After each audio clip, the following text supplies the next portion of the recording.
you could have all this like user interface that you could make, so everybody's page was totally different. You know, and you could go crazy. I remember the friends that had like the 8,000 things going on their page, and it would never load.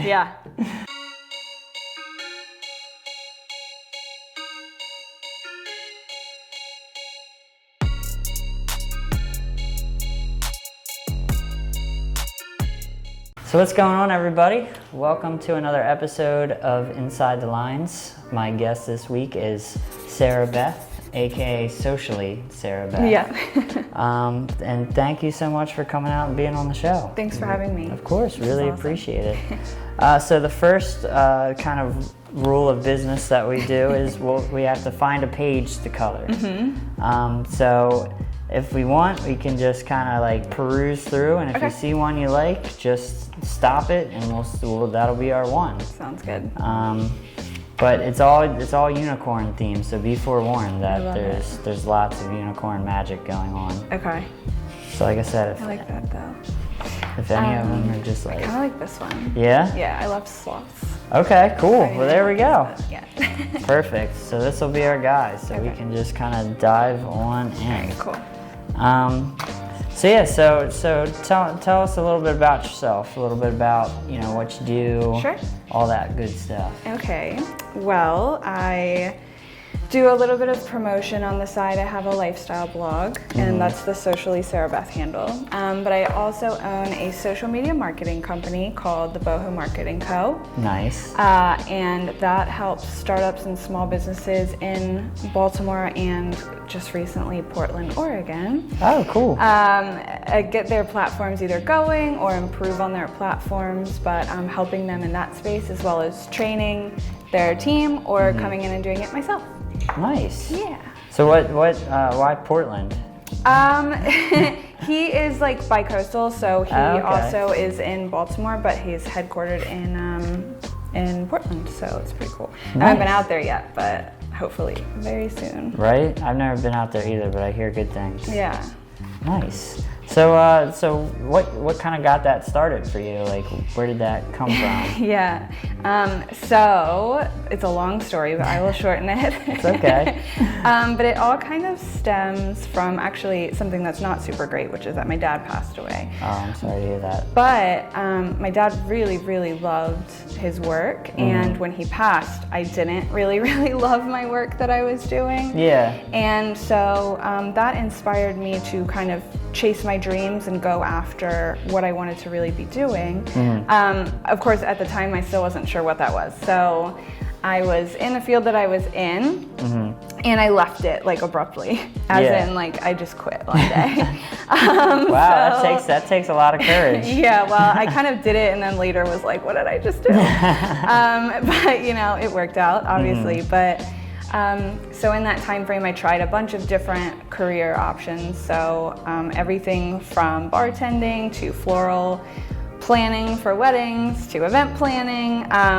And I decided to ultimately go back to school because I thought maybe that would help me. But I fell in love with marketing in school, and then I started doing kind of more social media work, and I'd had a 9-to-5 job in social media, and I really loved it. And so I started doing my blog and just writing about events and stuff around town. Yeah. And I started interviewing other small businesses because I thought I love hearing their stories, and I thought that it would help me decide ultimately what I wanted to do. And they all said they really loved what I did on social media and wished that they had, you know, support that they could afford in the social media realm. Yeah. And I saw a real need for help for small businesses and startups, so that's kind of how I started my company. Nice. Yeah. That's awesome. And how long have you been doing that now for? A year and a half.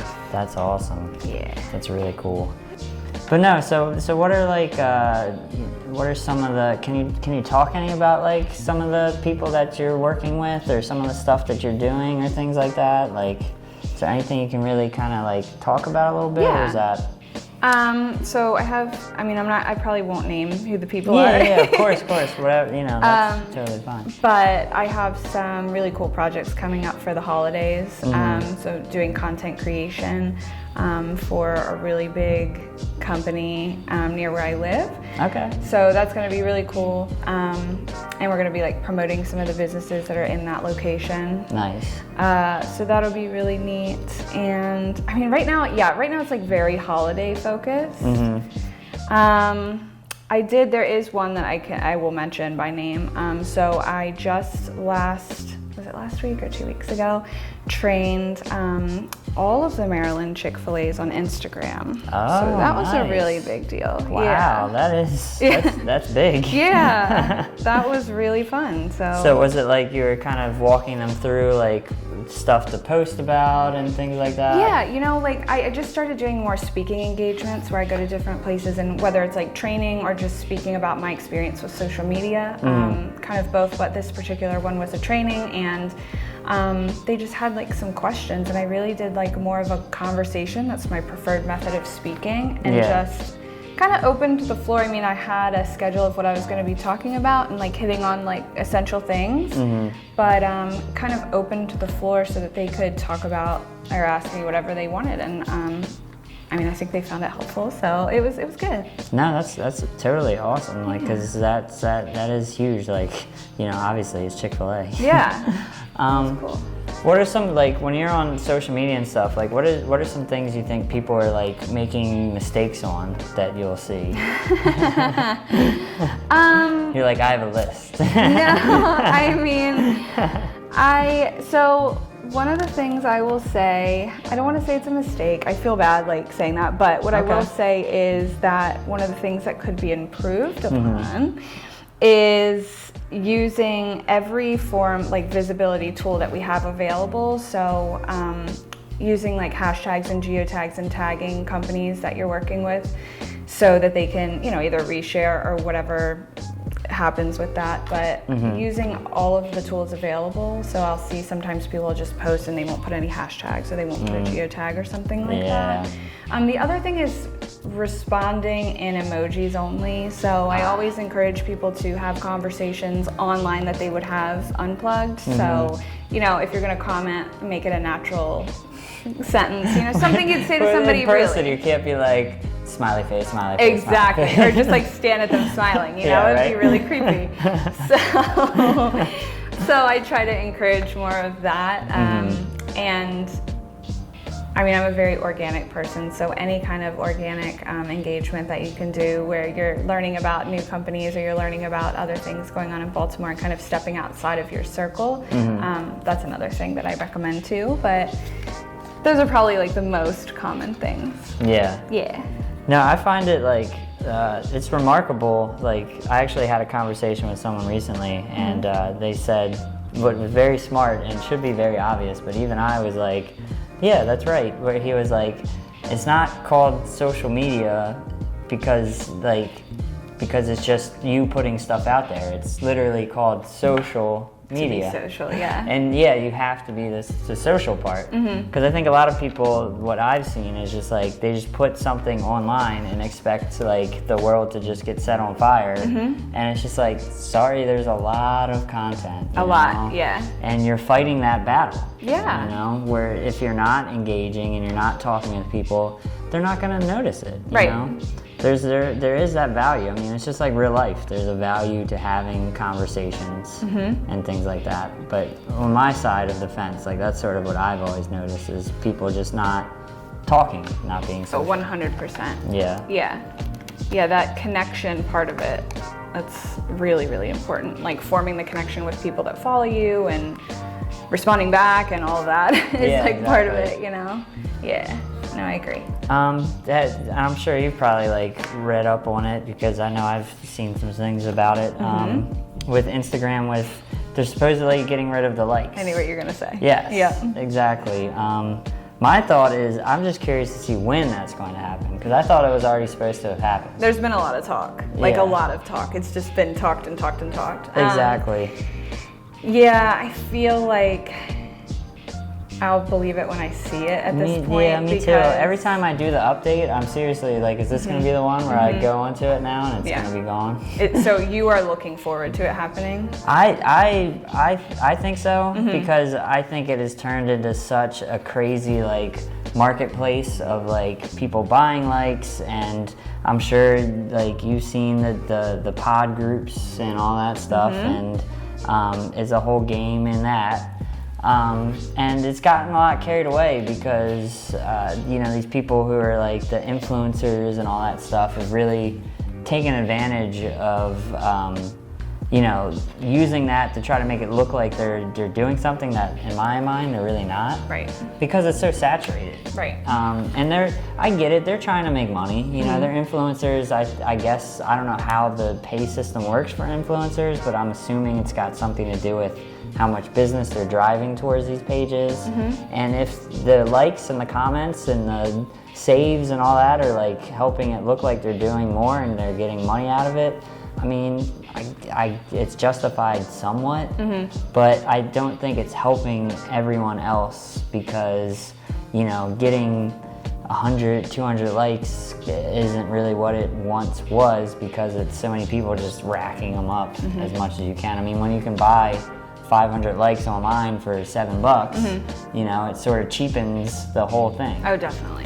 So we've been talking socials and everything. If anybody's trying to find you on the socials, what are the best ways to get with you on that? So socially, Sarah Beth is just my Instagram handle, but Boho Marketing Co. is my business handle across all of the platforms. Nice. Try to keep it the same so it's easy. Yeah, exactly. Do you think it's like being a female entrepreneur, do you think there was like some more hardships or things that you had to kind of jump through?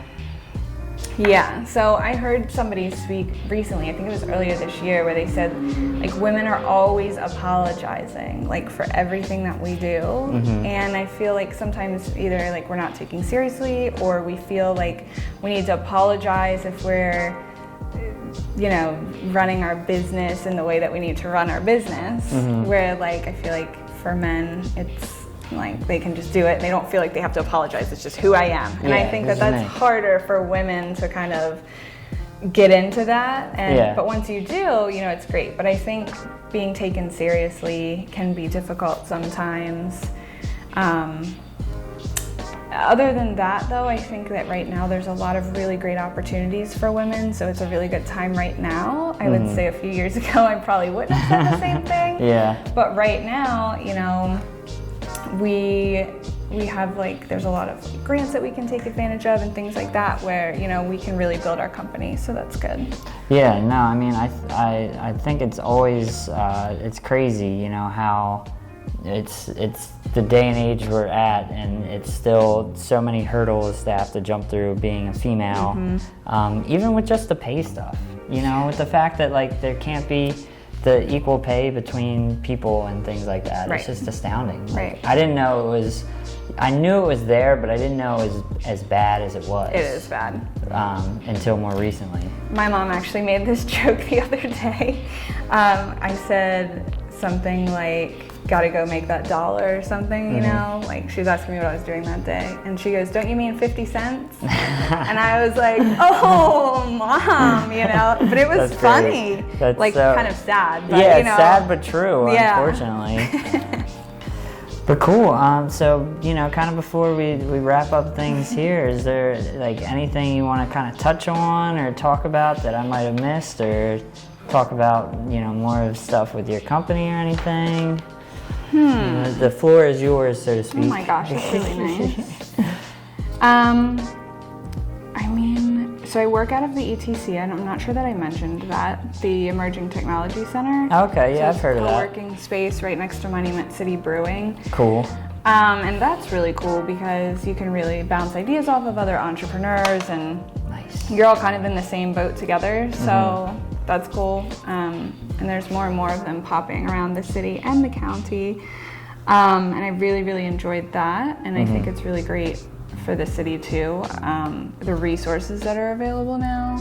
Baltimore Development Corporation and like, all of that is very awesome. But I mean, now is really the time to like be an entrepreneur and like follow your dream. And I would say, I don't know, I'm like getting very motivational speaker right now. This is great.